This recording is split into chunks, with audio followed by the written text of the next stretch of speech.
আজকের ভিডিওতে আমরা জানব ভূপৃষ্ঠের নিচে কি এমন রহস্য লুকিয়ে রয়েছে।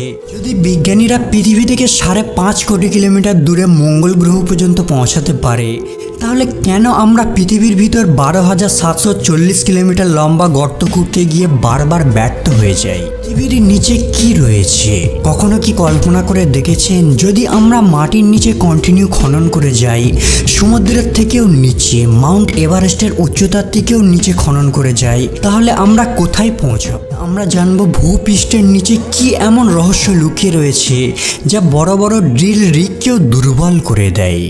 শুরু করা যাক পৃথিবীর সবথেকে উপরের লেয়ার থেকে, যেখানে আমরা বাস করি। আর এখানেই বাস করে পৃথিবীর 80% প্রাণী। 1 থেকে 2 ফিট নিচে নামলে পোকামাকড় আর ইঁদুরের গর্ত পাওয়া যাবে। 6 ফিট নিচে পর্যন্ত গর্ত খুঁড়ে সাধারণত কবর দেওয়া হয়। এর থেকেও 13 ফিট নিচে নামলে মিশরের 3000 বছর পুরাতন রাজা তুতানখামুন আর তার ধন সম্পদ পাওয়া যাবে। 2 ফিট নিচে পর্যন্ত মেটাল ডিটেক্টর মাটির নিচে থাকা মেটালকে খুঁজে বের করে নিতে পারবে। 23 ফিট নিচে নামলে আপনি কিউচি টানেল দেখতে পাবেন।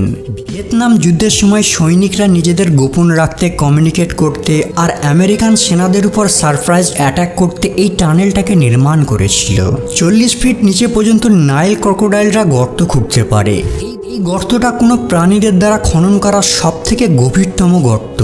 65 ফিট নিচে নামলে আপনারা দেখতে পাবেন প্যারিস কাটাকম কবরস্থান। 60 লাখেরও বেশি মানুষের কঙ্কাল রয়েছে।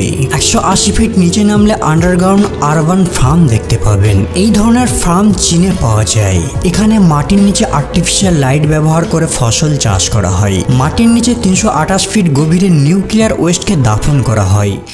আরও একটি নিচে নামলে 346 ফিট গভীরে রয়েছে পৃথিবীর সবথেকে গভীরতম মেট্রো স্টেশন। এই মেট্রো স্টেশনটি ইউক্রেনের শহর কিবে রয়েছে।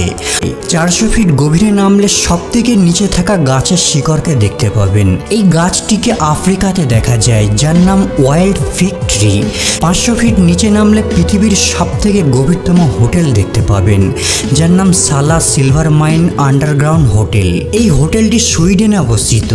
এর থেকেও আরও নিচে মানে 720 ফিট গভীরে রয়েছে পৃথিবীর সবথেকে গভীরতম নদীর তলদেশ। এই নদীটাকে আফ্রিকাতে পাওয়া যায়, যা কঙ্গো রিভার নামে পরিচিত। 950 ফিট গভীরে রয়েছে পৃথিবীর সবথেকে গভীরতম ট্রেন টানেল। এই টানেলটি সাইকেন টানেল নামে পরিচিত, যা জাপানের দুটো দ্বীপকে সংযুক্ত করে। 1000 ফিট নিচে যদি কোনো ব্যক্তি লুকিয়ে বসে থাকে, তাহলেও নিউক্লিয়ার মিসাইলের হাত থেকে বাঁচতে পারবে না। B-82 nuclear warhead. এটা এমন এক মিসাইল, যদি কোনো জায়গায় পড়ে তাহলে 1000 ফিট নিচে তৈরি করা স্ট্রাকচারকেও ধ্বংস করে দিতে পারবে।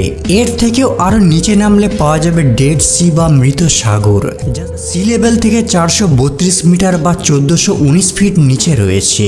এটা এতটাই নিচে এমনকি এম্পায়ার স্টেট বিল্ডিং ফিট হয়ে যাবে। এর থেকেও 2300 ফিট নিচে নামলে চিলির সানজোস মাইনে পৌঁছে যাবেন।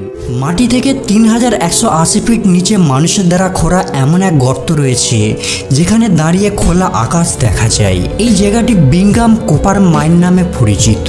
1257 ফিট নিচে রয়েছে পৃথিবীর সবথেকে গভীরতম গুহা, যেটা ভেরিভো কিনা নামে পরিচিত। এটা জর্জিয়াতে রয়েছে। 10,500 ফিট নিচে রয়েছে কোলার গোল্ড মাইন বা KGF।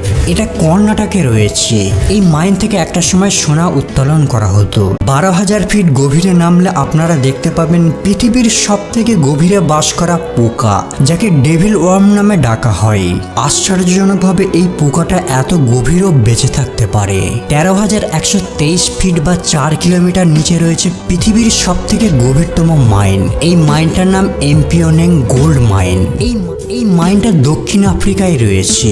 আর এই মাইন থেকেই পৃথিবীর সবথেকে বিশুদ্ধ সোনাকে উত্তোলন করা হয়। এর ভিতরে তাপমাত্রা প্রায় 66 ডিগ্রি সেলসিয়াসের উপরেও চলে যায়, যেখানে থেকে কাজ করা শ্রমিকদের জন্য একটা বড় চ্যালেঞ্জ। কিন্তু তারপরে সামান্য কিছু টাকার জন্য মানুষ ঝুঁকি নিতে পিছুপা হয় না। এটা আরও কিছুটা নিচে 29,032 ফিট গভীরতা, ততটাই উঁচু যতটা মাউন্ট এভারেস্ট পাহাড়ের হাইট। আরও নিচে যদি 35,640 ফিট গভীরে নামা হয়, তাহলে সমুদ্রের সবথেকে গভীরতম পয়েন্টে নামা হবে।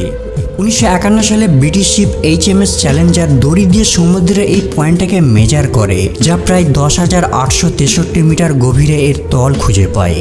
সমুদ্রের এই পয়েন্টটা চ্যালেঞ্জার দ্বীপ নামে পরিচিত। এটা এতটাই গভীর যে যদি মাউন্ট এভারেস্ট পর্বতকে উল্টো করে এর নিচে ফেলা হয়, তারপরে 2 কিলোমিটার গ্যাপ রয়ে যাবে। আপনি শুনলে অবাক হবেন, মানুষ এর থেকেও আরো গভীরে গর্ত খনন করেছে। 40,230 ফিট অথবা 12 কিলোমিটার নিচে মানুষের তৈরি করা সব থেকে গভীরতম গর্ত রয়েছে, সুপার ডিপ বোরহোল নামে পরিচিত।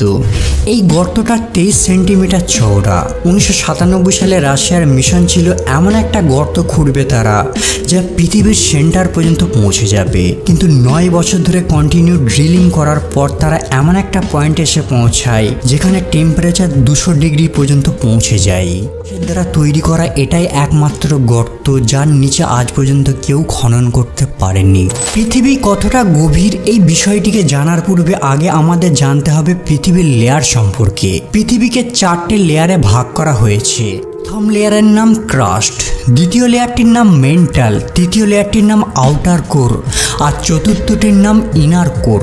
এতক্ষণ আমাদের খনন পৃথিবীর প্রথম লেয়ারে চলছিল। এই লেয়ারটা 30 থেকে 70 কিলোমিটার মতো মোটা, আর এই ক্রাস্ট লেয়ারেই আমরা বাস করি। 70 কিলোমিটার থেকে নিচে নামলে আমরা মেন্টাল লেয়ারে পৌঁছাবো, যা 2900 কিলোমিটার মোটা। তবে এই লেয়ারটা ক্রাস্টের মতো না, এটাকে 2 ভাগে ভাগ করা যায়, আপার মেন্টাল আর ইনার মেন্টাল। আপার মেন্টাল 660 কিলোমিটার নিচে পর্যন্ত রয়েছে, আর এটা লিকুইড ফর্মে থাকে, আর এখান থেকে আগ্নেয়গিরির সৃষ্টি হয়। ইনার মেন্টাল ভূমিপৃষ্ঠ থেকে 2900 কিলোমিটার গভীরে রয়েছে, তবে এটা চাপের কারণে হালকা শক্ত থাকে, অনেকটা টুথপেস্টের মতো নরম, আর এটা ধীরে ধীরে ফ্লো হতে থাকে। মেন্টালের তাপমাত্রা 1000 থেকে 3000 ডিগ্রি সেলসিয়াস পর্যন্ত হয়ে থাকে। এরপর যখন আমরা 2900 কিলোমিটারের নিচে নামবো, তখন আমরা আউটার কোর দেখতে পাবো। এটা প্রায় 2200 কিলোমিটার পর্যন্ত মোটা হয়ে থাকে। এর মধ্যে গলিত লোহা আর নিকেল থাকে, আর এখানে তাপমাত্রা সর্বদা 4000 থেকে 5500 ডিগ্রি সেলসিয়াস পর্যন্ত হয়ে থাকে। এখানে এতটাই গরম থাকে যে কোনো মজবুত উপাদান এখানে টিকে থাকতে পারে না, আর এই লেয়ারটি পৃথিবীর চৌম্বকীয় শক্তিকে তৈরি করতে সাহায্য করে, যা আমাদের সূর্যের ভয়ানক রশ্মি থেকে রক্ষা করে থাকে। 5000 কিলোমিটার গভীরে নামার পর আমরা পৃথিবীর ইনার কোর দেখতে পাবো, যা নিকেল আর আয়রন দ্বারা গঠিত, যার তাপমাত্রা 5000 থেকে 6000 ডিগ্রি সেলসিয়াস পর্যন্ত হয়ে থাকে। এই তাপমাত্রাটা ঠিক সূর্যের তাপমাত্রার সমান হয়ে থাকে, তবে প্রচণ্ড প্রেসারের কারণে এই লেয়ারটা কঠিন অবস্থায় থাকে। বিজ্ঞানীদের মতে ইনার কোর আর আউটার কোর থেকেই ধাতু গলে মেন্টাল লেয়ারের মাধ্যমে পৃথিবীর ক্রাস্টে পৌঁছায়, যেখান থেকে আমরা এগুলিকে বের করে আনি, যেমন লোহা, তামা, নিকেল, ম্যাগনেসিয়াম, অ্যালুমিনিয়াম, সোনা, রূপার মতো উপাদান। এগুলোর ক্রাস্ট লেয়ারে আসার জন্য আগ্নেয়গিরি আর টেকটনিক মুভমেন্টের বিশেষ ভূমিকা রয়েছে। যদি পৃথিবীর সমস্ত লেয়ারকে একসাথে জোড়া হয়, তাহলে সব মিলিয়ে পৃথিবীর গভীরতা হবে প্রায় 6371 কিলোমিটার। কারণ এরপর যখন আমরা সেন্টার ভেদ করে আরও নিচের দিকে নামবো, তাহলে সেম লেয়ারকেই দেখতে পাবো। কারণ আমরা জানি আমাদের পৃথিবী গোলাকার, মানে যদি আপনি ভাবেন পৃথিবীর এপারে গর্ত খুঁড়ে ওপারে যাবেন, তাহলে এই গর্তটা যদি ইন্ডিয়া থেকে খোঁড়া হয়, সোজা চিলির কাছে প্যাসিফিক ওশান দিয়ে বেরিয়ে আসবে, আর এর টোটাল দূরত্ব হবে 12,742 কিলোমিটার। কিন্তু আমরা কেবল মডার্ন টেকনোলজির সাহায্যে ক্রাস্ট লেয়ারের এই 12 কিলোমিটার পর্যন্তই গর্ত খনন করতে পেরেছি। মানে যদি দুবাই পৃথিবীর সারফেস হয়, তাহলে পৃথিবীর সেন্টার হবে 6371 কিলোমিটার দূরে নর্থ কোরিয়ায়। কিন্তু মানুষেরা কেবল এখনো পর্যন্ত এই এতটা পর্যন্তই গর্ত খনন করতে পেরেছি, ঠিক যতটা আপনারা স্ক্রিনে দেখতে পাচ্ছেন।